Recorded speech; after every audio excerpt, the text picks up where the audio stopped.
네, 안녕하세요. 네, 오늘 디지털 정리의 기술 강의를 맡은 세컨드 브레인 연구소의 이인복입니다. 반갑습니다.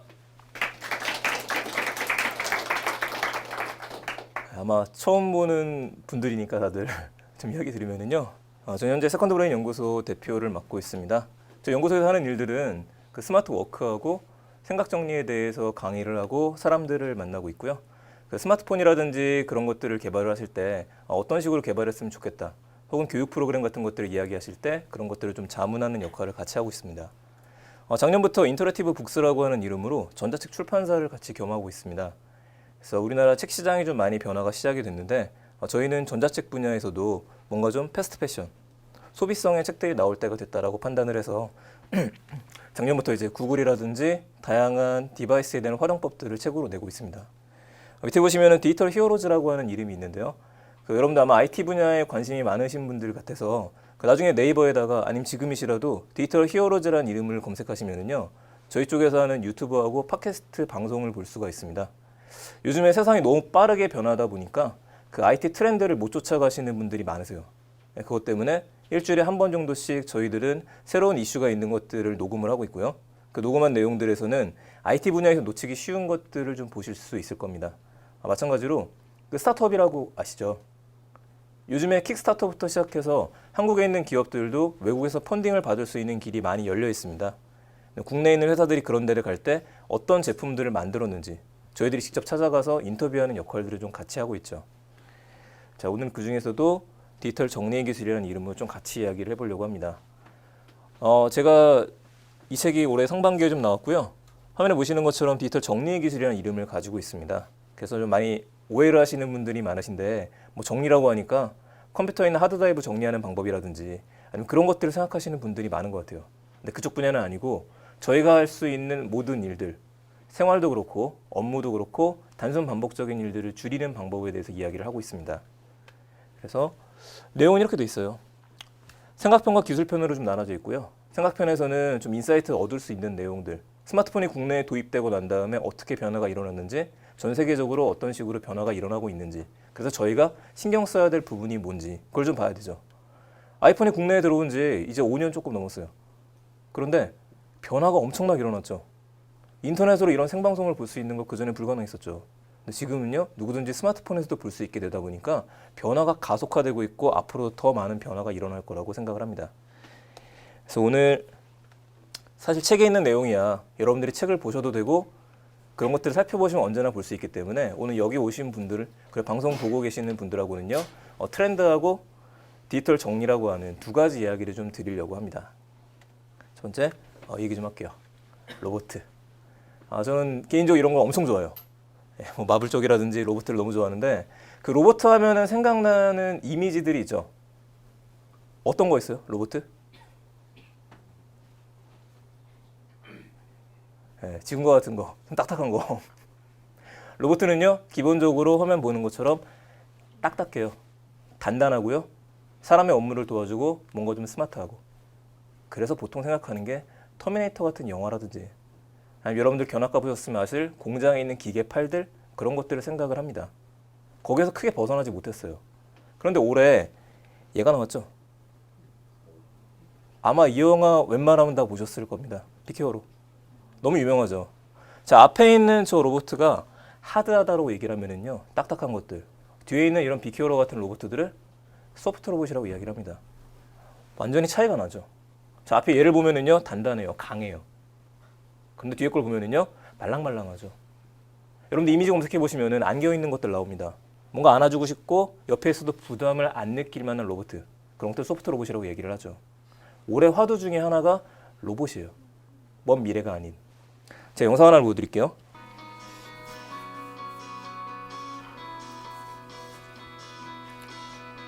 이건 페퍼라고 하는 이름의 로봇입니다.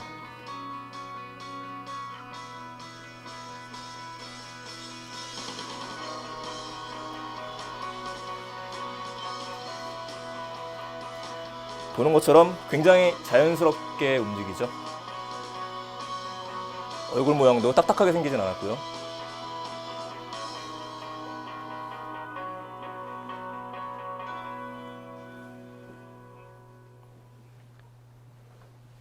자, 이 로봇의 이름은 페퍼라는 이름을 가지고 있고 어디서 만들었냐면 소프트뱅크에서 만들었습니다. 이 로봇가 화면에 보는 것처럼 굉장히 자연스럽게 움직이고 귀엽게 생겼는데 더 놀라운 점은 지금 이미 시판을 한 거죠. 그래서 자 이렇게 돼요. 2005년, 2015년 2월 27일에 300대를 우선 한정 판매를 했습니다. 다 팔렸어요. 일반인들은 살 수 없고 개발자분들한테 팔았는데 300대가 다 팔렸죠. 실제로 작동을 한다는 겁니다. 보면은요, 키가 1.21m예요. 작아요. 왜 작게 만들었냐? 아까 전에 딱딱한 로봇을 이야기했었던 거는 뭔가 기운이 세고 사람보다 강합니다. 옆에 그런 로봇가 있으면은요, 내 편이 될 때에는 괜찮은데 만약에 얘가 사람한테 뭔가를 휘둘러 갖고 다치게 될 만한 확률이 높을 수 있겠죠. 그런데 1.2m? 작아요. 아예 키밖에 되지 않으니까 사람의 위협을 느끼지 않죠. 두 번째는요, 가격이에요. 19만 8천 원. 19만 8천 원을 환율로 계산을 대충 해보게 되면요, 200만 원? 아니면 그걸 조금 넘는 금액이 됩니다. 자, 그러면 저런 로봇을 우리가 집에서 둘 수 있는데 어떤 기능들을 갖고 있냐? 대화가 돼요. 제가 하는 말을 알아듣는 거죠. 학습을 합니다. 그런 것들 요즘에 이야기하는 머신러닝이라고 이야기를 하죠. 단순히 기계에 무슨 소프트웨어를 집어넣는 게 아니라 제가 얘기를 하게 되면은 얘가 그 대화를 알아듣고서 저와 대화를 할 수 있는 것들. 그러니까 여러분들은 집에서 인터넷으로 검색하시거나 그러고 싶을 때 일을 시키면 되죠. 전화를 하고 싶을 때 말로다가 명령을 내면 돼요. 그런 것들을 수행해 주는 거죠. 다만 아직까지는 일본에서 만들었기 때문에 우리가 8월부터는 구매할 수 있다라고 하는데 그걸 구매하더라도 한국에서는 여러 문제점은 좀 있을 것 같아요. 어쨌든 기술은 여기까지 좀 발달했죠. 자, 200만 원이면은요, 노트북 한 대 값이죠. 요즘 너무 싸지긴 했지만 그 정도밖에 되지 않는 금액에서 집에 저런 로봇을 둘 수 있는 세상이 됐다라는 거 나지 않았어요. 자, 그러면 저걸 왜 만들었느냐? 소프트 로봇이고요. 소프트뱅크라고 하는 회사는 뭐라는 회사예요? 모바일 회사예요. 모바일 회사이고 그쪽 인터넷 기업이라고 생각을 하시면 됩니다. 그러다 보니까 다음 버전은 어떤 것들이 나오냐면 안에 통신이 들어가고 여러 가지 기능들을 업그레이드 시켜줄 수 있는 기능까지 들어가게 되죠. 200만 원 없으면은 여러분들 핸드폰 사시는 것처럼 약정으로 구매까지 할 수 있는 시장이 이제 열리게 됐죠. 로봇은요, 그래서 크게 이렇게 세 가지가 돼야 됩니다. 첫 번째는요, 움직여야 돼요. 움직여야지만 우리가 시키는 것들을 할 수 있을 테니까. 두 번째는 대화가 가능해야 돼요. 앞에만 멀뚱멀뚱 있으면 되는 게 아니라 저희가 말을 건네갖고 같이 대화를 할 수 있어야겠죠. 자, 세 번째는 가장 중요한 것 중에 하나, 생각해야 됩니다. 타이핑해서 입력하는 게 아니라 우리가 프로그램을 개발하는 것들은 그런 것들이죠. 저희가 코딩 값을 짜놓고 나면은 그 다음에 우리가 뭔가를 액션을 주고 입력했을 때 움직이게 만드는 것들. 근데 한마디가 붙은 게 스스로 생각하게 만드는 것들. 학습할 수 있는 효과까지 바라보고 있습니다. 그래서 그 트렌드 쪽하고 뗄 수가 없는 분야 중에 하나가 SF예요. 자, 얼마 전에 개봉했던 영화예요. 허라는 이름의. 혹시 보신 분 계세요? 찾아서 보세요. 자, 허라는 이름의 영화가 개봉했는데 이 영화는 어떤 걸 가지고 있냐면요, 움직이는 로봇가 아니라 OS 프로그램을 판매를 합니다. OS 프로그램이라고 해서 여러분들이 그냥 사시는 거예요. 얼마든지 나오진 않지만 그 프로그램을 여러분들 PC에 설치하게 되면은 음성 인식 비서가 설치가 돼요. 그럼 그 비서가 딱딱하게 이야기하는 게 아니라 사람처럼 대화를 합니다. 제가 이야기하는 얘기를 알아듣고 분석을 해주고 밖에 있으면 저한테 집이 어떻다라고 알려주기도 하고 계속해서 대화를 하게 되는 거죠. 그러다 보니까 진짜 여자 목소리랑 똑같기 때문에 사랑에 빠지게 된다. 그런 이야기로 되어져 있어요. 근데 이 기술이 먼 기술은 아니에요. 이미 지금까지도 와 있는 기술이라는 거죠. 근데 여기에 로봇가 꼭 움직여야 된다는 거 그거 하나를 또 벗어나게 되면은 새로운 것들이 좀 많이 생겨나게 될 겁니다. 하나 더 보면은요, 영화 중에 하나가 이 영화가 있었죠. 트랜센던스라는 영화가 있었어요. 자, 이 영화는 앞에 있는 게 음성만 이야기를 했으면은요, 한 단계 더 나아갔습니다. 사람의 뇌라고 하는 게 엄청난 용량을 가지고 있는데 이 뇌를 컴퓨터에 업로드 시킬 수 있지 않을까라는 상상에서 출발을 했어요. 그죠? 여러분들의 지금 기억력 그대로를, 여러분들이 있는 뇌 속에 있는 모든 메모리들을, 모든 기억과 추억들을 백업 시켜갖고 컴퓨터에 업로드 시켜서 걔가 대화를 하고 생각을 하게 만들어준다라면 제가 하나 더 있는 거랑 똑같아지는 거겠죠. 거기서 출발했습니다. 지금은 영화고요. 근데 이런 영화들이 끝까지 가게 되면 항상 나오게 되는 게 디스토피아적인 미래예요. 뭔가 미래는 좀 불안정할 것이다. 이 영화도 그런 식으로 끝나긴 하지만 최근 나온 이슈에 따르면은 이미 현실 가능할 정도로 진척은 되고 있는 분야라고 합니다. 그래서 IT 분야에 계시는데 그 종착점은 결국엔 로봇이라고 하는 것들 그쪽과 연결이 된다라고 좀 생각을 합니다. 그렇죠? 하나를 좀 더 들어볼게요. 소설가 마크 트웨인이 말했습니다. 인생의 가장 중요한 이틀이 있는데 하나는 세상에 태어난 날이고 다른 하나는 왜 이 세상에 왔는가를 깨닫는 날이다. 그런데 그 첫 번째 날은 누구나 다 알지만 두 번째 날은 참 어려운 것 같습니다. 누구나 그 두 번째 날을 만나기 위해 애쓰는 게 삶인지도 모르겠습니다. 뉴스룸도 그런 면에서 똑같습니다. 저희들도 그 두 번째 날을 만나고 기억하기 위해 내일 최선을 다하겠습니다. 갑자기 뉴스를 틀어드렸는데 이 뉴스는 아시는 것처럼 JTBC 손석희 님의 뉴스죠. 뉴스룸이고요. 그 중에 항상 하는 코너 중에 하나가 앵커 브리핑이라고 하는 코너가 있습니다. 손석희 목소리죠. 약간 어색하죠. 제가 좀 여기 있어요. 손석희 선생님 얘기하시는 목소리를 녹음을 해서 지금 틀어드리는 게 아니라 밑에 있는 것처럼 저 글씨를 읽어준 겁니다. 기계가. 그렇게 바뀌었죠. 자, 어떻게 할게요? 음성을 1년 넘짓 뉴스룸이 진행했었던 사람의 목소리를 그대로 분석을 해서 집어넣고 빅데이터 자체를 집어넣고 돌려요. 그래서 그 음성을 다운받아 놓은 게 있기 때문에 이제 걔가 저 댓글을 읽어주는 기능까지 들어가게 된 거죠. 조금 더 발전하면 거의 완벽할 정도가 될 것 같아요. 자, 그럼 뭐가 달라지느냐? 뉴스 브리핑을 우리는 눈으로 지금 보지만 요즘 많은 사람들이 뉴스를 듣기보다도 뉴스를 소비할 때 귀로다가 소비를 합니다. 그러니까 라디오를 듣는다라든지 팟캐스트 같은 걸 들어요. 자, 단신. 지금 1분 남짓 혹은 10분 남짓에 아침마다 새로운 뉴스들을 성우가 녹음할 필요가 없이 타이핑해 놓게 되면 밤에 누군가가 아침에 기계가 자동으로 틀어줄 수 있다는 거죠. 여기까지 기술이 왔죠. 다음 카카오에서 이 기술을 가지고 있고 혹시 이거 방송에서 목소리 안 들리시는 분들은요. 지금 인터넷으로 다음 카카오 손석희 앵커 뉴스 브리핑 그런 식으로만 검색하시면은 지금 화면에 보셨던 거 그대로 육성을 들어볼 수 있습니다. 그럼 이거는 어떻게 발전하게 되냐면 지금은 손석희 앵커 목소리예요. 근데 여러분들이 좋아하시는 연예인들의 목소리가 들어갈 수 있겠죠. 가능하겠죠. 모닝콜 들어갈 수 있겠죠. 댓글만 입력하면 돼요. 글씨만 입력하게 되면은 원한다라면은 어떤 연예인의 목소리라도 편집해서 이런 식으로 나올 수 있게 될 겁니다. 더 무서운 것 중에 하나는 놀라운 것 중에 하나는 살아있는 사람이 아니라도 된다는 거죠. 이미 돌아가신 분들 중에서도 영화 배우라든지 뭔가 목소리가 많이 녹음이 되어져 있는 사람이 있다라면 똑같은 기술이죠. 그걸 분석해서 목소리를 얘기할 수 있도록 해주고 그러면 이미 돌아가신 고인의 목소리까지 재현하는 게 가능해지겠죠. 자, 그럼 앞으로의 세상에서는 얼마 안 남았어요. 이게 벌써 미래인 거죠. 얼마 안 남았고 올해 그리고 내년까지 가게 되면 이 다음 액션 들어갈 만한 것들은 사람의 목소리에도 유명하신 분들, 목소리 좋은 성우분들 그분 목소리에 당연히 보험이 걸릴 수도 있을 거고요. 그 자체가 하나의 콘텐츠가 될 수도 있겠죠. 지금 콘텐츠 시대잖아요. 어플리케이션 나오고 난 다음부터는 앱 개발하시는 분들이 뜨기 시작했고 그 다음에 새로 뭔가 콘텐츠를 갖고 생산하시는 분들이 여기까지 왔습니다. 근데 목소리도 그런 하나의 좋은 콘텐츠가 될 수 있는 시장이 됐죠. 자, 조금 더 적용하는 이야기 드리면요. 사고로 인해서 자신의 목소리를 잃어버리시는 분들 많죠.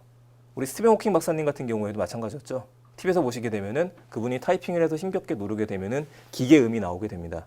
아직까지는 기계음이에요. 근데 만약에 여러분들이 목소리를 녹음을 해놓고 아니면 그런 데이터가 많은 상태에서 내가 목소리 잃어버렸을 때 다른 사람의 목소리가 아니라 내 목소리를 자연스럽게 들려줄 수 있다면 계속 기술은 발전하고 있죠. 물론 좋은 점이 있으면 나쁜 점도 있습니다. 나쁜 점으로 저도 이런 이야기를 할 때 가장 많이 듣게 되는 얘기 중에 하나가 뭐냐면요. 음성 변조예요. 다른 사람의 목소리 그대로 해가지고 그 요즘에 가장 짜증나는 것 중에 하나가 피싱이거든요. 전화 와가지고 뭐 대검찰청이다 어디다 뭐 돈 낸다 이런 거 하잖아요. 근데 그런 것들도 같이 진화하지 않을까 좀 싶기는 합니다. 그래서 그럴수록 보안 분야에서는 더 많이 활성화가 될 수 있겠죠. 보안 쪽에서 자기 음성을 갖다 컨트롤하는 것들 그쪽 분야도 점점 더 발전을 같이 할 거라고 생각이 듭니다.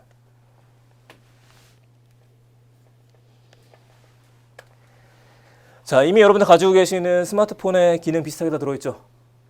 먼 데가 아니라 안드로이드폰 쓰시는 분들은요. 최근 업데이트 되기 시작하면서 스마트폰에 갖다가 대고서 여러분들이 오케이 구글이라고 이야기를 하게 되면 스마트폰이 알아듣죠. 알아들으면서 여러분들이 명령을 내릴 때 검색을 해줍니다. 혹은요. 아이폰 가지고 계시는 분들은 더 편하죠. 시리라는 게 있기 때문에 시리 눌러놓고서 예를 들어 요즘에 미세먼지가 난리인데 아침에 일어날 때마다 미세먼지 확인 이런 식으로 메시지 던져주면은요 검색해줘요. 오늘은 괜찮은 것 같습니다라고 얘기를 해줍니다. 그거죠. 음성인식 비서는 이미 진행이 되고 있고 안드로이드 기계 이런 거 멀리서 찾을 필요 없이 그냥 우리가 갖고 있는 스마트폰에서 시작이 된다라고 보면 됩니다. 그래서 이름 자체가 안드로이드로 시작이 됐죠. 두 번째 얘기는 두 번째 트렌드는 요 얘기를 좀 드릴게요. 혹시 이거 뭔지 아세요? 네. 삼성에서 투자를 하게 돼 있고요. 그쵸, 그거예요. 예. 얘기해 주시는 거. VR이라고 합니다. 기어 VR이라고 나와 있고 오큘러스 VR이라는 것도 나와 있죠. 자, VR은요. 조금 차이점이 있죠. 버추얼 리얼리티라고 얘기를 해요. VR이 다르고 증강현실이 달라요. 자, 작년까지 화두 중에 하나 있었던 증강현실이라고 하는 거는요. 말 그대로 현실 세계 위에다가 사이버를 입혀주는 거죠. 구글 글래스가 대표적이죠. 구글 글래스를 쓰게 되면은 안경 쓰신 분들이 있으신데 여러분들이 보는 화면 그대로 오른쪽이랑 위에 계속해서 뭔가 신호와 메시지가 들어오게 되는 거죠. 지금 있는 현실에 더해서 가상현실을 더하는 걸 증강현실이라고 이야기를 하고 이쪽은 그거보다 오래된 개념이긴 합니다. 가상현실이에요, 그냥. 이거랑 3D는 또 다르죠. 3D는 눈앞에 입체적으로 펼쳐지는 거고 VR은 말 그대로 360도 된 가상 화면 안에 우리가 들어가는 걸 얘기를 합니다. 이게 왜 화두냐? 그래서 여러분들 오신다고 하길래 제가 비슷한 거 하나 좀 갖고 왔어요. 아마 보신 분들도 좀 계실 것 같고요. 이건 굉장히 간단한 모델입니다. 사용하는 건 굉장히 쉬워요. 아무것도 없어요. 그렇죠? 이런 기계가 효과를 보는 이유가 그냥 우리가 갖고 있는 스마트폰만 장착하면 되기 때문에 그래요. 그냥 이렇게 집어넣고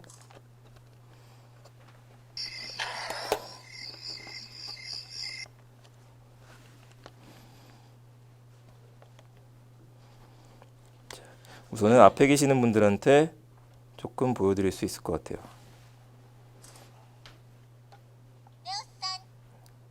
네, 스마트폰 넣은 거고요. 어플리케이션 하나 실행한 겁니다. 그리고 뚜껑을 닫고 그냥 보시면 돼요. 굳이 안 되고 보면 되고 손에 들고 보세요. 옆에 분 넘겨주세요. 자, 보는데 360도로 보세요. 360도라는 게 눈앞에만 보는 게 아니라 든 상태에서 왼쪽도 보고 옆으로도 보고 밑으로도 보고 지금 제가 넣어놓은 어플리케이션에서는 공룡이 들어있고요. 안 보이는 분들은 왼쪽이랑 오른쪽이랑 돌아서 보게 되면 보입니다. 하늘도 한번 봐보고요. 네, 땅도 한번 봐보고요. 보여요? 보이죠? 저게 지금 제가 이야기했었던 가상현실이라고 이야기를 합니다. 자, 가상현실이기 때문에 차이점이 뭐냐면요. 그냥 여러분들은 저걸 쓰고 들어가게 되면은 360도로 되어져 있는 가상 공간 안에 내가 들어가는 거예요. 그리고 시작을 하는 거죠. 자, 발밑을 보게 되면 땅이 보이고요. 하늘을 보게 되면 구름이 보입니다. 왼쪽으로 보게 되면 풀이 보이고 옆에서 이야기하는 목소리까지 같이 들려요. 그러면 저게 왜 요즘에 이슈냐? 우리가 안 가본 데를 가게 해주죠. 그래요. 안 가본 데를 저거 하나 쓰게 되면 여러분들은 거기 안에 들어가 있는 거하고 똑같아요. 계시는 분들 한번 돌려서 봐보세요. 이걸 여러분들이 체험하시려면은요, 저건 굉장히 간단한 모델이고 정말 간단한 모델인 게 원래 옆에 조작하는 버튼도 있고 별게 다 있어야 되는데 거기까지는 안 가는 쉬운 모델입니다. 지금 만약에 구매 원하시는 분들은 저희 판매하고 있지는 않고 그냥 네이버에다가 구글 VR이라고 치시면 돼요. 구글 카드보드 이런 식으로. 그럼 구글에서 저 제품의 도면을 원래 공개를 했습니다. 공개를 해서 여러분들 골판지 있죠? 골판지 출력해갖고 똑같이 만들 수 있어요. 근데 제가 그거 갖고 다니다가 골판지니까 부서져가지고 조금 튼튼한 버전을 샀어요. 고급형이라 그래서. 근데 저래봤자 그냥 플라스틱 쪼가리로 만든 거고요. 저기 안에 렌즈밖에 들어있지는 않습니다. 자, 가격이 얼마냐? 10,000원밖에 안 해요. 10,000원 이하. 그 정도밖에 안 해요. 완전한 혁신인 거죠. 그런데 이제 국내에서 나오는 제품들 그리고 외국에서 투자하고 있는 제품들은 저거보다 한 단계 더 나아갔죠. 일단 렌즈가 좋고 두 번째는 조작을 해야겠죠. 게임을 해야 되니까. 그래요. 여러분들 FPS 게임할 때 눈앞에서 펼쳐지는 거 저거 쓰고서 게임하는 거죠. 안에 들어가 있으니까. 달라지겠죠. 영화 좋아하시는 분들은요. 공포영화가 최근에 나온다는 이야기가 있는데 공포영화에서 가장 무서운 것 중에 하나가 무슨 일이 벌어질지 모르잖아요.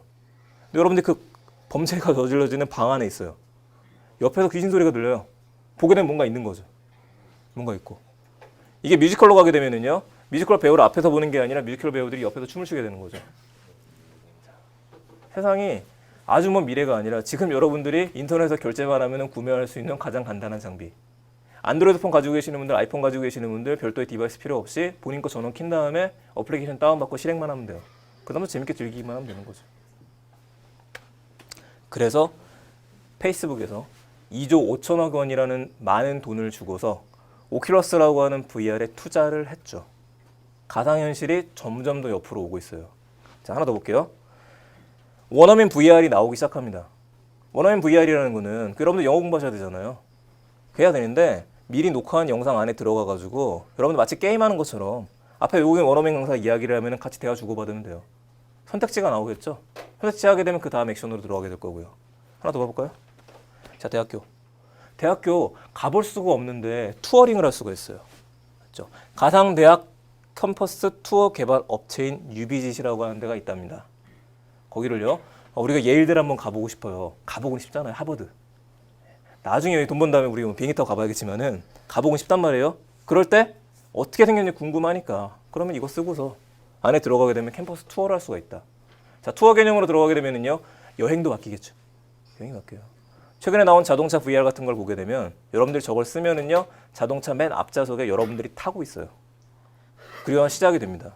왼쪽 밑에부터 시작해서 무슨 부품이 있는지 다 하나하나 볼 수가 있겠죠. 자, 그래요.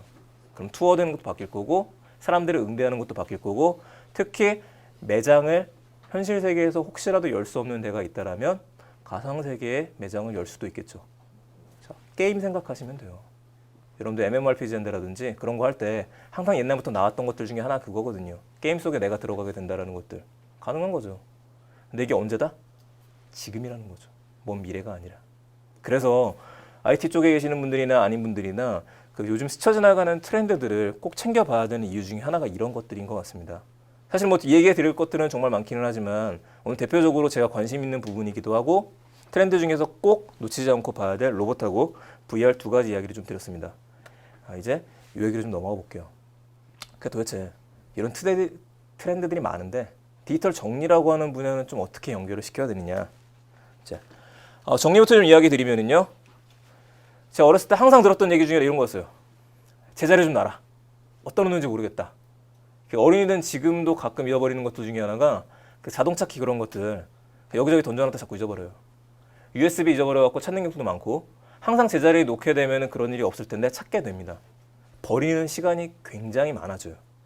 두 번째는요. 버려라. 정리할 때. 여러분들 방 정리할 때요. 이 두 가지만 하시면 되죠.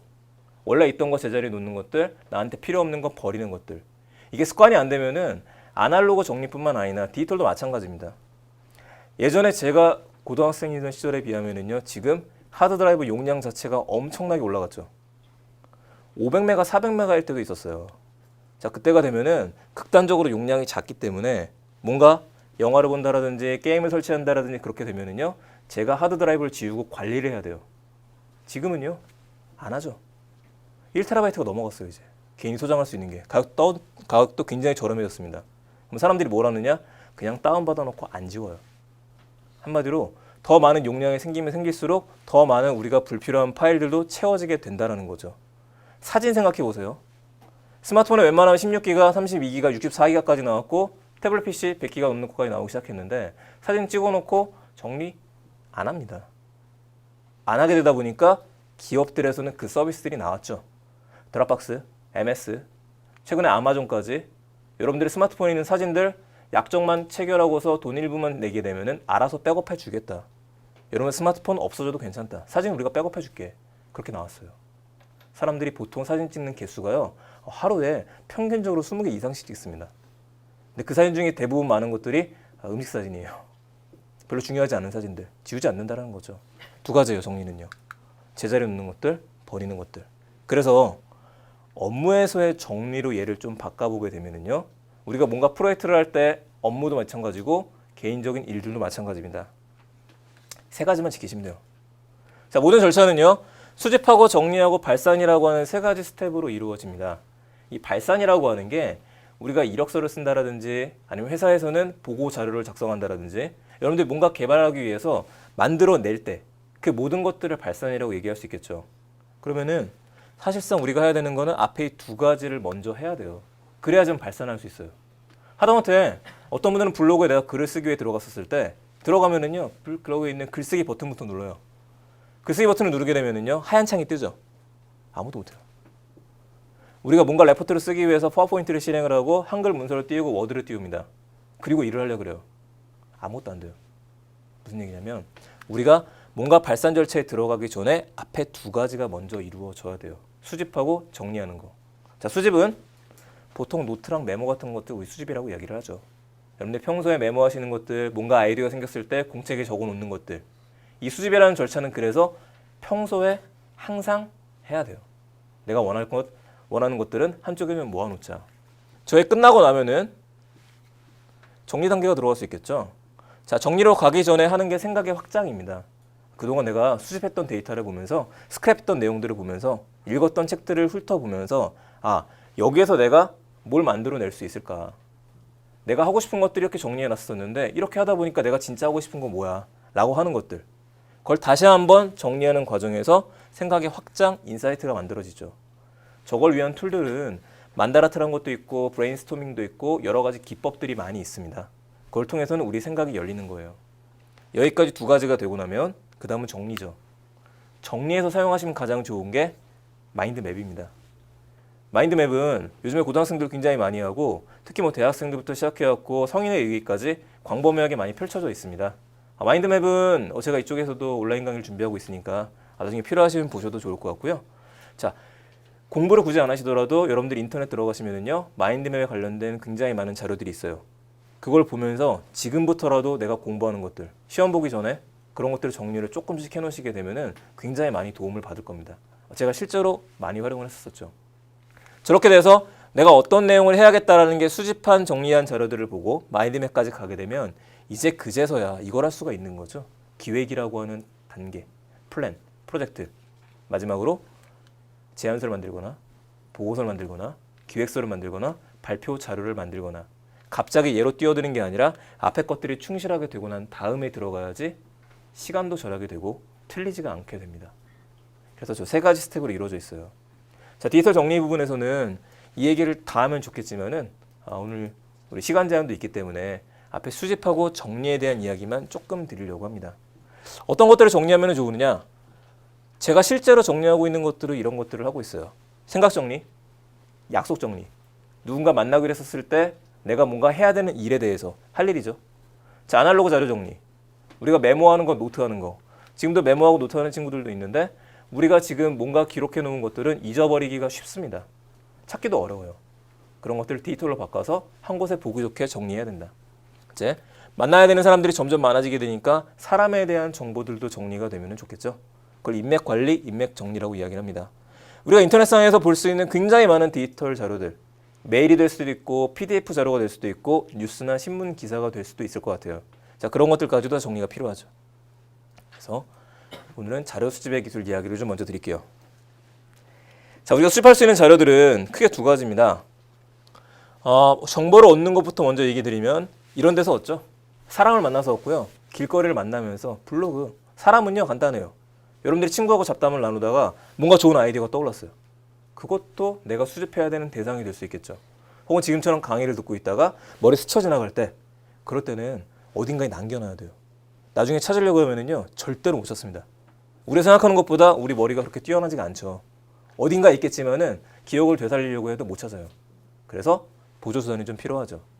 두 번째, 신문, 뉴스, 잡지. 기본적으로 알고 있던 건데 요즘에 문제가 된 건 너무 많아요. 케이블 TV만 해도 방송이 엄청나게 많죠. 아침부터 저녁까지 우리가 봐야 되는 아티클들, 신문, 뉴스, 잡지들이 정말로 많아졌습니다. 마지막, 책도 봐야 되죠. 보고자료도 봐야 되죠. 나중에 논문 자료도 뒤져보셔야 되죠. 이러다 보니까 잡음이 너무 많아요. 자, 이런 잡음 속에서 정말 나한테 원하는 알짜배기 정보들을 골라내는 것들, 나한테 필요한 신호들만 가지고 오는 것들, 그게 자료 수집의 기초예요. 그래서 자료 수집은 크게 디지털 자료에 대한 수집과 아날로그에 대한 자료 수집 두 가지로 나눌 수가 있습니다. 자, 이 중에서 디지털부터 먼저 좀 이야기를 드릴게요. 제가 흔히 쓰는 방법들을 좀 이야기 드릴게요. 저는 블로그하고 뉴스하고 보고자료 이런 것들을 웬만하면 한 곳을 통해서 전달을 받습니다. 그 이유가 자료 수집을 할 때 보통 네이버 뒤지거든요. 네이버나 구글에서 검색하는데 검색하다 보면 그럴 때 있어요. 이 블로그 괜찮은 것 같아. 나중에 다시 들어가 봐야 될 것 같아요. 그럴 때 뭘 하냐면요. 뭐 하죠? 즐겨찾기 하죠. 안 들어가요. 그리고 대부분 사람들이 내가 즐겨찾기 해놓지만은 100가지 정도 즐겨찾기를 해놨다. 안 들어가요. 왜 그러냐? 내가 필요한 새로운 정보가 그 블로그에 업데이트가 됐는지 확인하기 위해서 매번 매일 안 들어간다는 거죠. 자, 그런 거 기억해요. 여러분들 여행 가고 싶으실 때 혹은 요즘에 빠진 게임이 있어갖고 그런 공략을 잘 해놓는 블로그를 발견을 했어요. 새로 올라온 거 없나? 계속 못 들어가요. 그러면은 한 번에 받아보면 좋다라는 거죠. 새로운 정보가 들어올 때. 그거를 위해서 사용하는 게 얘를 쓰고 있습니다. 피들리라고 하는 어플리케이션이에요. 그래서 혹시 지금 방송을 들으시는 분들 중에 시간 되시거나 여기 오신 분들 중에서도 인터넷 잡히니까 같이 한번 해보실 분들은 지금 다운받으셔도 될 것 같아요. 아이폰용, 안드로이드 폰용, 태블릿 PC용 다 있고 무료로 사용할 수 있는 어플리케이션입니다. 저는 제 걸 잠깐 보여드릴게요.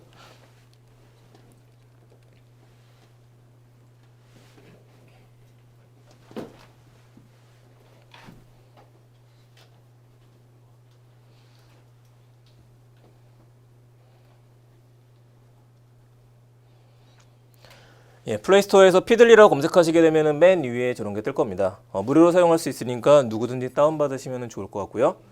피드라고 이야기를 합니다. 피드 값이라는 게 예전에 유행을 했었죠. RSS. 한마디로 내가 원하는 정보가 있을 때 거기에 나오는 내용들은 구독해서 보겠다라고 하는 의미예요. 그래서 설치가 끝나시면은요, 한번 들어가 보시면 되는데 제 거부터 먼저 보여드리겠습니다. 자, 이게 제가 쓰는 피들리고요. 첫 화면이 이런 화면이 뜨죠. 오늘자는 스마트폰의 두뇌가 자동차에 이식되기 시작했다라면서 LG경제연구원의 기사가 올라와 있어요. 그런데 왼쪽 위에 거를 탭 한번 해보게 되면 보시죠? 자, 큰 카테고리로 수강생들 블로그라는 게 있고요. 저는 연구소 보고자료라는 탭이 있고 한국 신문들이 등록이 돼 있습니다. 왼쪽에 좀 더 밑으로 내려가 보게 되면은 뉴스, RSS 블로그라는 게 있어요. 제가 자주 들어가는 블로그들을 모아놨고요. 테크 부분에서는 엔가젯부터 시작해갖고 해외 사이트들입니다. 뭐 뉴욕타임즈가 될 수도 있을 거고요.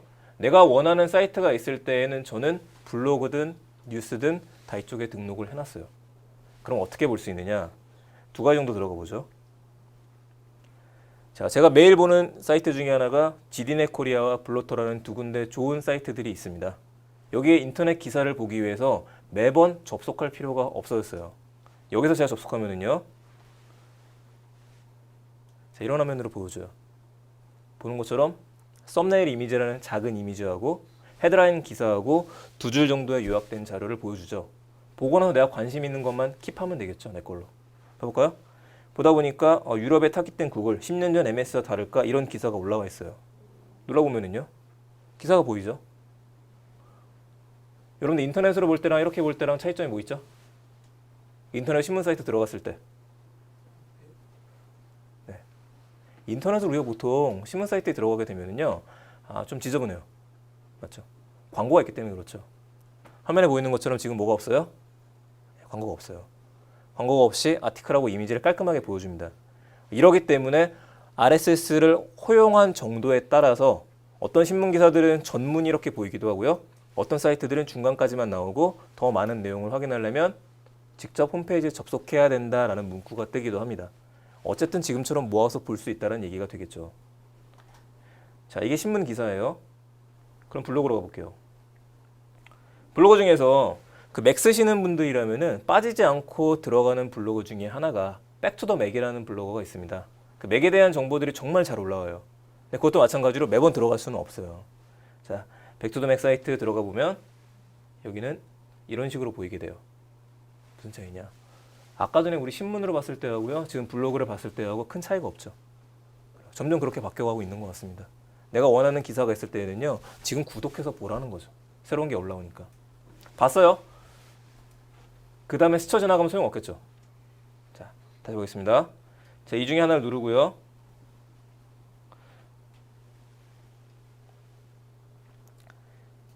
쭉 기사들을 보다가 관심이 생겼습니다. 관심이 생기면 두 가지를 하셔야 돼요. 한 가지는 내 걸로 만들어야겠죠. 자, 그러기 위해서는 여러분들 카카오톡이나 페이스북이나 혹은 이메일을 통해서 보낼 수가 있습니다. 가장 기초적인 거는 나한테 이메일을 보내시면 돼요. 그렇게 되면 정보들이 쌓여 있을 수 있겠죠. 그리고 그게 조금 귀찮다라면 편한 방법이 생긴 게 왼쪽 위에 트위터 모양 그림 옆에 얘가 있죠. 북마크 기능이 들어가 있어요. 북마크라는 게 여러분들 책 보시다가 띠지 붙여놓는 거. 그거랑 똑같습니다. 이렇게 북마크를 붙여놓게 되면은요, 어디에 들어가게 되느냐? 맨 위에 Saved for Reader라고, 저쪽에 지금까지 여러분들이 북마크했던 기사들은 한꺼번에 모여있게 됩니다. 그러니까 정보를 수집하면서 나한테 관심이 있다? 그럼 무조건 눌러갖고 일단은 내 걸로 갖고 오라는 얘기죠. 자, 지금 설치되신 분들은요, 내가 자주 들어가는 블로그가 있다라면은 어떤 식으로 하시면 되냐면, 오른쪽 위에 돋보기 보이시죠? 돋보기를 누르게 되면, 자, 친절하게 카테고리 먼저 나눠놨습니다. 근데 피들리는요, 외국 사이트잖아요. 국내 게 아니에요. 그러다 보니까 외국 사이트도 위주로다가 사용하는 사람들이 접속해서 보면 좋은 사이트들을 모아놨습니다. 근데 우리는 우리 걸 등록해야 되니까 여러분들 여기에다가 저처럼 매일 경제라고 한번 쳐보시게 되면은, 자, 매일 경제가 검색이 됐죠? 오른쪽에 플러스 버튼이 나옵니다. 저 플러스를 누르시게 되면 그때부터 구독할 수가 있어요. 그럼 여러분들 자주 들어가길 제가 부탁드리는 사이트 중에 하나가 삼성경제연구소라든지 LG경제연구소라든지 아니면 디지에코라고 하는 좋은 사이트들이 있습니다. 특히 디지에코 같은 경우에는 KT경제경영연구소이기 때문에 거기에 올라오는 정보들은 IT 분야에서는 정말 고급진 정보들이 많아요. 검색은 한글로 하셔도 돼요. 자, 검색하게 되면 하나 떴죠? 들어가 보게 되면 어떤 기사들이 올라오느냐? 중국 ICT 기업 동향 및 시사점. 볼까요? 모바일 광고 시장의 현황 분석 및 전망. 자, 여러분들이 뭔가 근거 자료가 필요할 때 우리가 많이 하는 것들 중에 하나가 뉴스 기사를 검색합니다. 뉴스는 정확하니까, 팩트니까. 근데 그거보다 더 고급진 자료는 연구원들이 정말 고민을 많이 하고 분석을 한 결과물들이에요. 내가 보니까 이런 자료들이 근거 자료다. 그걸 접붙이게 되면은 여러분들의 보고서나 여러분들이 뭔가 프로젝트에서 발표하시는 것들이 훨씬 더 고급스러울 수가 있겠죠. 이쪽에 들어가 있으니까 이 사이트는 꼭 등록해 놨으면 좋겠습니다. 자, 이렇게 되면은 우리한테 오는 정보들 일단 모을 수 있겠죠. 우리가 네이버나 아니면 그런 포털에 들어가서 걔네들이 얘기하는 순위권에 있는 기사를 보는 게 아니라 내가 원하는 뉴스하고 블로거들만 모아서 그 기사를 매일매일 받아볼 수가 있게 돼요. 그렇죠? 스마트폰은 그런데 많은 사람들이 스마트폰만 보지는 않고 회사에서나 집에서는 PC를 봅니다. 그래서 이런 좋은 서비스들의 장점은 제공을 한다는 거예요. 웹버전을. 지금 회원가입하셨을 때 아이디랑 패스워드 그대로 pidly.com이라는 사이트에 들어가게 되면 이런 식의 모습을 볼 수가 있습니다. 아까 스마트폰에서 보셨던 거하고 구조는 똑같아요. 그럼 여러분들 이제 PC에서 왼쪽에 내가 자주 들어가는 사이트를 설계해 주시면 되겠죠. 스마트폰에 조그만한 걸로 등록을 하는 게 아니라 PC 큰 화면을 보면서 이 사이트는 내가 나중에 다시 들어가면 좋을 것 같아.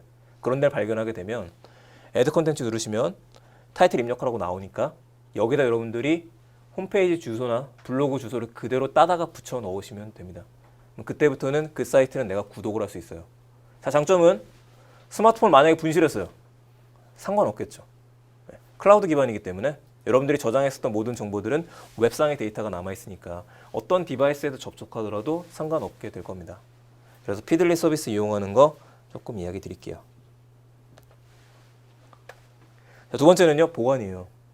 자, 피들리 같은 서비스들은 좋기는 한데 아까 전에 그 Saved for Reader를 누르게 되면은요, 계속해서 그 값을 저장을 해줍니다. 대신 그걸 보기 위해서는요, 그 사이트에 좀 접속을 해도 불편한 것들이 좀 있어요. 자, 그거보다 조금 더 편한 서비스 하나를 더 이야기 드릴게요. 이럴 때 있거든요. 나중에 필요할지도 모르겠다. 아침에 여러분들이 어딘가 이동할 때 친구들이 카톡으로 뭔가를 보내왔어요. 나중에 보면 좋을 것 같아요. 혹은 유튜브 영상 같은 걸 보내왔어요. 영상을 보내왔는데 지금 데이터가 없어요. 지금은 못 볼 것 같아요. 그럴 때 깜빡하면 잊어버리게 돼요. 자, 그것들도 나중에 필요할지도 모른다고 했을 때에는 수집은 즉시 이루어져야 되는데 이거를 위해서 유용한 프로그램이 뭐가 있냐면요. 예를 좀 추천드릴게요. 포켓이라고 합니다. POCKET라고 하고요. 검색을 이걸로 하시면 되고 이거 역시도 무료로 다운받을 수 있는 어플리케이션이에요. 자, 포켓은 말 그대로 주머니죠. 내가 필요한 정보가 있을 때 가져다가 주머니에 넣으라는 얘기예요. 나중에 필요할 때 꺼내서 봐라. 설치하시게 되면 얘도 회원가입은 해주셔야 됩니다. 그럼 실제 어떻게 보이느냐?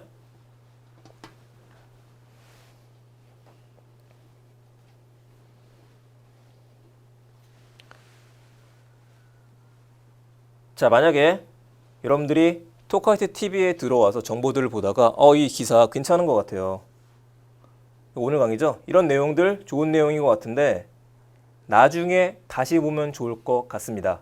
저는 지금 미리 세팅된 걸 보여드리지만 여러분들은 뉴스 기사가 될 수도 있고 블로그 기사가 될 수도 있어요. 피들리하고의 차이점이에요. 피들리에서 우리가 구독 신청을 하는 거는 전체 페이지에 대해서 앞으로 받아보겠다는 거고, 지금 이야기 드리는 거는 그 중에 기사 하나, 아티클 하나를 나중에 볼지도 모르겠다라고 했을 때에는 포켓이 설치되어 있는 상태라면 공유 버튼 메뉴가 있습니다. 그 네이버 어플리케이션도 마찬가지고 스마트폰에 기본으로 탑재되어 있는 인터넷 어플리케이션도 마찬가지예요. 자, 공유를 눌러서 포켓 설치하고 나면은 포켓에 추가하기라는 메뉴가 자동으로 생겨요. 이때 추가하기 버튼 누르게 되면은 지금처럼 밑에 반짝 포켓에 저장됨이 나왔다가 사라지게 됩니다. 그럼 끝났어요. 어디에 가면 볼 수 있느냐? 자기 포켓 어플리케이션에 들어가 보게 되면 이런 식으로 맨 위에 지금 제가 저장한 IT를 토크하자 세미나 교육 전문 토크 IT라는 게 저장이 돼 있죠. 보다가 내한테 관심 있는 것들이 있다? 그럼 포켓에 공유하기 버튼 그거 하나만 누르면 돼요. 그럼 이걸 왜 해야 되냐? 들어볼게요. 보이죠? 아까 전 이야기 드린 건 똑같죠? 이미지하고 텍스트 중요한 것만 들어와져 있고 나머지 날려버렸죠. 나한테 필요한 것들만 갖고 와서 지금 저장을 해줬어요. 장점은 인물 토크하자 세미나 교육 전문 토크 IT. 아까 전에 이야기 드렸었던 손석희 앵커의 목소리는 자연스러웠죠. 얘는 좀 이상해요. 이상한데 이미 여러분들이 이거는 이 어플리케이션 자체에서 하는 게 아니라 그 안드로이드 폰 같은 경우에는 TTS 기능이 들어 있습니다. 듣기 기능이에요. 요즘에 리디북스 같은 그 이북 리더기들 어플리케이션 쓰더라도 읽어주는 기능들이 일부 들어 있습니다. 그럼 이런 것들은 두 가지 이유에서 좀 볼 수가 있는데, 한 가지는 내가 운동하다가 혹은 돌아다니다가 걷다가 뉴스를 듣고 싶을 때 내가 저장한 데이터 중에서 그럴 땐 TTS 기능 쓰면 되겠죠. 자, 두 번째, 시력이 약하신 분들. 기사를 보고 싶은데 시력이 약하신 분들이 있다? 다 TTS 기능을 돌려버리면 돼요. 음성을 들으면서 내가 하고 싶은 것들을 하게 된다는 거죠. 그럼 이게 아까 손석희 앵커가 얘기한 스타일대로 발전할 수가 있는 것 중에 하나겠죠. 자, 뉴스 기사를 봤습니다. 봤는데 이거 역시 다른 사람한테 보내주고 싶다? 공유 기능이 있으니까 친구들한테 보내주거나 이 기사는 정말 좋아라고 공유할 수 있겠죠. 포켓에 쓰는 좋은 이유 중에 마지막. 여러분들 포켓에 저장해놨었던 이 데이터들은요. 이거 괜찮아라고 내가 킵해놨었던 것들, 포켓으로 저장하기 버튼을 눌렀던 모든 것들은 지금처럼 여러분들의 디바이스에 다운이 받아져요. 그 얘기는 오프라인 모드를 지원을 합니다. 자, 오프라인 모드라는 거는요. 데이터 없을 때. 아예 꺼놓고도 상관없다라는 거죠. 비행기 타고 어딘가 갈 때 인터넷이 안 되는 지역에 있을 때에도 내가 한 번 포켓에 기록했었던 내용들은 스마트폰에 다운을 받아놓는 개념이기 때문에 어디서든지 볼 수 있는 걸로 바뀌게 됩니다. 이게 좀 막강한 기능인 거죠. 물론 테스트 해보려면은 제가 오프라인 모드를 끄고서 보여드려야 되는데 그렇게 되면은 화면이 안 나오니까 그건 각자 해보셔도 좋을 것 같아요. 자, 얘도 마찬가지입니다. 피들리처럼 정말 좋은 서비스인데 폰에서만 하면 소용이 없겠죠. 자, 그래서 얘도 웹 버전이 있어요. 얘는 getpocket.com이라고 합니다. 이 사이트에 들어와서 로그인 하시면은요, 방금 전에 제가 스마트폰에 저장했던 데이터가 그대로 들어가져 있죠. 마찬가지로 왼쪽 보면은요, 구글 캠퍼스에 대한 얘기 제가 신문 기사 보다가 관심 있을 것 같아, 나중에 다시 봐야지 했을 때 내용 들어가 있죠. 이건 페이스북에서 봤던 내용이고요. 스탠포드 가연 시리즈라든지 세월호 72시간의 기록이라든지 저런 데이터가 나왔을 때 잊어버리지 않기 위해서 다 저장을 해놓고 있습니다. 그러면 이렇게 사용하시면은요, 여러분들이 무분별한 정보에서 나를 위한 정보인 지식 도서관을 만들 수 있는 개념이 돼요. 나중에 필요할 땐 여기만 들어오시면 되겠죠. 유튜브 영상들로 이런 식으로 주소가 저장은 됩니다. 하지만 유튜브 영상을 저장시켜버리게 되면 용량이 감당을 못하기 때문에 유튜브만큼은 오프라인 모드에서 재생은 안 돼요. 재생은 안 되고 대신에 볼 수 있도록 이런 사이트를 구축을 해주는 용도까지는 되겠죠. 자, 그래서 혹시 오늘부터 사용하실 분들은 한 가지 유의사항 좀 이야기 드릴게요. 설정 메뉴에 들어가시게 되면 와이파이 연결 시에만 다운로드라는 체크 버튼이 있습니다. 웬만하면 저걸 켜놓으시게 되면 데이터가 안 빠져나가시게 될 거예요. 무슨 얘기 알겠죠? 자, 포켓에서 여러분들이 저장하기 버튼을 누르게 되면 그 자체가 방아쇠 당기는 거랑 똑같기 때문에 그 즉시 데이터 용량이 많이 나가지 않지만 텍스트하고 이미지를 갖고 와서 여러분들의 스마트폰에 저장을 시켜줍니다. 조금씩은 데이터를 쓰는 거기 때문에 그 무선 인터넷 데이터 많이 없으신 분들 같은 경우에는 웬만하면 쟤는 꺼놓으시면 무선 인터넷이 되는 데에서만 스마트폰에 안전하게 저장이 되게 될 겁니다. 그래서 드릴게요. PC에서 사용하시는 것도 동일합니다. 인터넷 돌아다니시다가 정말 괜찮은 걸 발견을 했어요. 저 나중에 다시 들어가고 싶어요. 그럴 때는 방금 전처럼 URL 주소를 복사하신 다음에요. 플러스 버튼 놓고서 갖다가 붙여만 넣으면 돼요. 그럼 지금처럼 추가가 되죠. 그래서 여러분들 네이버 집에서 검색하시다가 자료 조사하시다가 숙제 때문에 막 검색하고 있다가 나중에 다시 봐야 돼. 그럼 무조건 컨트롤 C 해갖고 복사해서 포켓이라는 데 붙여 넣는다. 그럼 내가 이걸 보고서 관리하고 정리하는 거는 나중에 하시는 거예요.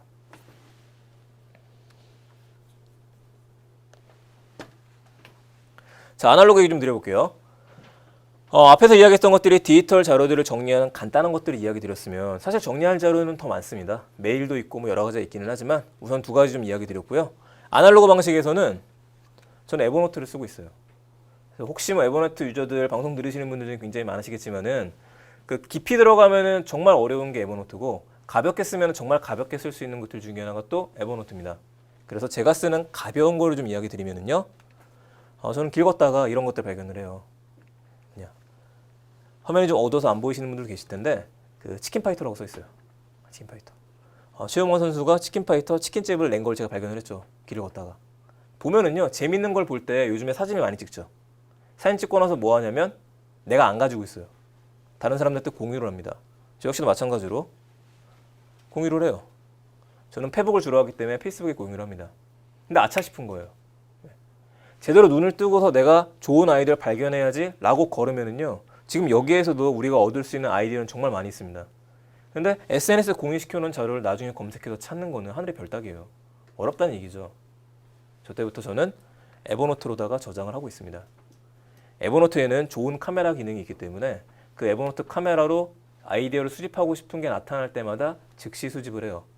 앞에 있는 건 샘플로다가 제가 보여드릴 내용들인데 작년 8월 정도에 제가 택시를 탔는데 NFC 태그가 붙어 있는 걸 발견을 했습니다. 재밌더라고요. 나중에 도움이 될 것 같아요. 사진 찍어요. 마찬가지로 족발집 갔을 때 낭만족발이라는 집이 있길래 신기해서 사진 찍어놨어요. 그런 데서 또 창의성을 발견을 하니까 마찬가지로 잠바주스라는 데 갔을 때는 잠바주스에 가니까 딸기 모양이 통째로 들어가 있는 믹서기 모양을 발견을 했습니다. 나중에 이런 것들은 인포그래픽이라는 이름으로 쓸 수 있을 것 같아요. 그것처럼 뭔가 보이고서 아이디어 얻을 만한 게 생긴다? 그럼 우선 사진을 찍어 놓는다는 거죠. 왜 에버노트로 찍느냐?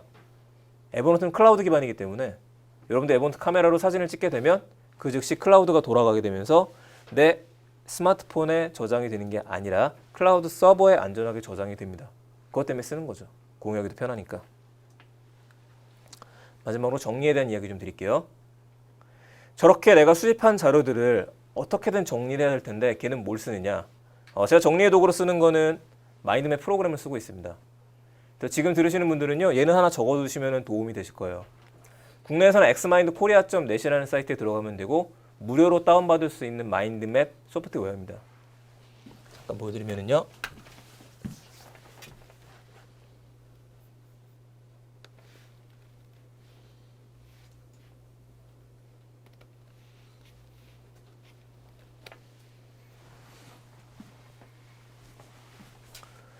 자, 이 사이트에 들어가시게 되면은 그 윗부분에 다운로드라고 되어져 있습니다.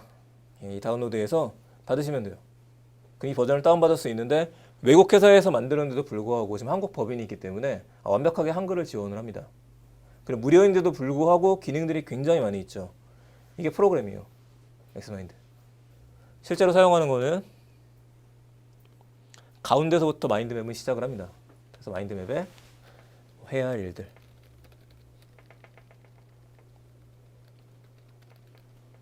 이런 식으로 가운데 내가 생각하고 싶은 걸 정리를 하고 버튼 하나씩만 눌러주게 되면 계속 가지가 생겨요. 그 일에 대해서. 그럼 다시 또 펼치면서 볼 수가 있게 되는 거죠. 자, 이렇게 만약에 공부하시는 분들이거나 시험 준비하시는 분들은요. 서머리 같은 것들 정리할 수도 있고 요약 정리도 하게 되면은 한 페이지로 내가 생각하는 것들을 볼 수 있게 바뀌게 됩니다. 실제로 업무에서 어떻게 사용하고 있느냐.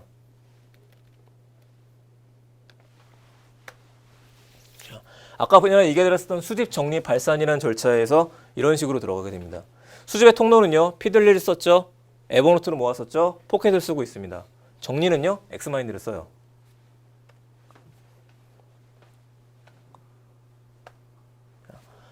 화면에 보이시는 거는 소프트 로봇이라는 분야에 대해서 제가 칼럼 의뢰를 받기도 하고 다른 데서 할 이야기들을 정리를 하기 위해 저도 아이디어를 검색해서 저장을 해놨어요.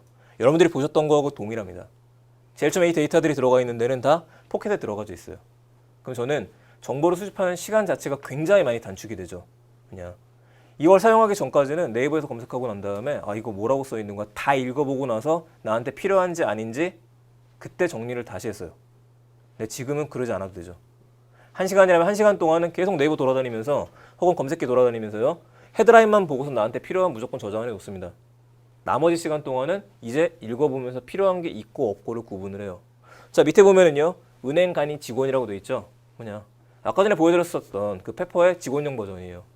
은행에 가게 되면은 저런 로봇가 상담을 해준다. 먼 미래가 아니라 지금. 보고 나서는 정말 나한테 필요한 자료들을 저는 에버노트로다가 다시 또 옮겨놓고 있어요. 에버노트로 옮기는 기능이 있기 때문에. 자, 에버노트로 옮기게 되면 장점은 여기에는 원본 소스가 사라지더라도 안전하게 여기에는 저장이 됩니다. 내가 백업해 놓는 개념이기 때문에. 그리고 이제 이 데이터를 보면서 얘를 만들어내는 거죠. 아까 전에 보여드렸었던 마인드맵 프로그램입니다. 자, 보면서 어떤 내용으로 내가 얘기를 하면 될까. 지금까지 보게 되니까 공장 로봇에 대한 이미지도 있었고요. 전기선 없는 세계 최초의 로봇이 나왔다는 것들. 단단한 몸을 가진 로봇들. 중간중간에 내가 생각하는 것들까지 같이 마인드맵으로 만들어요. 그리고 나서 이거를 글로 쓰게 되면 저한테는 하나의 칼럼이 나올 수 있게 되는 거죠. 이런 구조들입니다. 방법은 똑같아요. 수집이 먼저고 그 다음에 정리를 하고 그 다음에 발산을 합니다. 만약에 얘를 업무가 아니라 생활에 적용한다면 어떤 식으로 되느냐. 그 요새 시절이다 보니까 앞으로 미래에 대해서 고민하시는 분들이 굉장히 많아요. 그런 분들도 마찬가지예요. 제일 처음 수집이라고 그랬었죠. 수집은 내가 좋아하는 것들, 내가 잘하는 것들 뭐가 있을까? 내가 관심 있는 것들은 뭐가 있을까? 그걸 먼저 수집을 하고 그 다음 스텝에서는 똑같죠. 정리죠. 마인드맵으로다가 있는 데이터들을 한번 넣어보고서 한 장의 표를 보게 되면서 한 장의 그림을 보게 되면서 아 내가 정말 하고 싶은 건 이건 것 같다 하고 나면 그 다음 스텝에 문서로다가 만들어 보게 되는 것들 저런 것들까지 모든 데 쓸 수 있는 게 아까 이야기 드렸었던 수집하고 정리하고 발산이라고 하는 부분이 좀 될 겁니다. 저는 뭐 데이터 정리 기술 책에 대한 이야기도 같이 겸할 겸 사실상 책에 대한 내용을 많이 얘기를 할까 하다가 별로 중요하진 않을 것 같아서 오히려 제가 좀 이야기 드리고 싶었던 아까 3가지 단계 정말 아이디어를 수집할 수 있는 것들 왜 수집해야 되는지 세상이 빠르게 변하고 있으니까 수집을 해야 돼요. 그런 이야기들을 좀 드리기 위해서 이 자리에 좀 섰습니다. 더 많은 내용들은 그 저희 회사의 페이지입니다. 그 세컨드 브레인 연구소라는 페이지를 있고 디지털 히어로즈라고 하는 페이지를 같이 갖고 있어요. 그래서 IT에 대한 최신 정보들은 밑에 있는 디지털 히어로즈에서 확인하실 수 있으실 거고요. 혹은 팟캐스트 들으시는 분들이라면은 그쪽에서도 검색하시면 그 IT 분야 쪽에서 저희가 있으니까 구독해서 같이 보셔도 좋을 것 같습니다. 더 궁금한 점 있으시면은 저한테 좀 얘기를 해주시게 되면 제가 답변 드릴 수 있을 것 같고요. 혹시라도 지금 질문 있으신 분들이나 그런 분들 있으시면은 제가 좀 받아볼게요. 뭐 IT 분야 쪽이든 여러분들이 스마트폰 사용하는데 이게 궁금하든 그런 것들 뭐 전혀 상관없습니다. 항상 IT 쪽에 관련된 얘기들은요. 지금처럼 질문이 별로 없어요. 왜 그러냐면 이야기 들었었던 스킬이나 이런 것들에 대해서 본인이 직접 써보지 않은 이상에는 그런 게 나올 수가 없습니다. 그래서 아까 전에 제가 이 사이트들을 공개해 드리는 이유는 이쪽에 들어가시면 저하고 연락할 수 있는 방법들이 다 나와 있습니다. 페이스북도 하고 있고 지메일도 하고 있고 페이스북도 하고 있고요. 메일 주소도 같이 공개가 되어져 있으니까 혹시라도 더 궁금하신 내용들이 있다라면은 언제든지 메일 보내주시면 제가 답변 드릴 수 있도록 하겠습니다. 수고 많으셨습니다.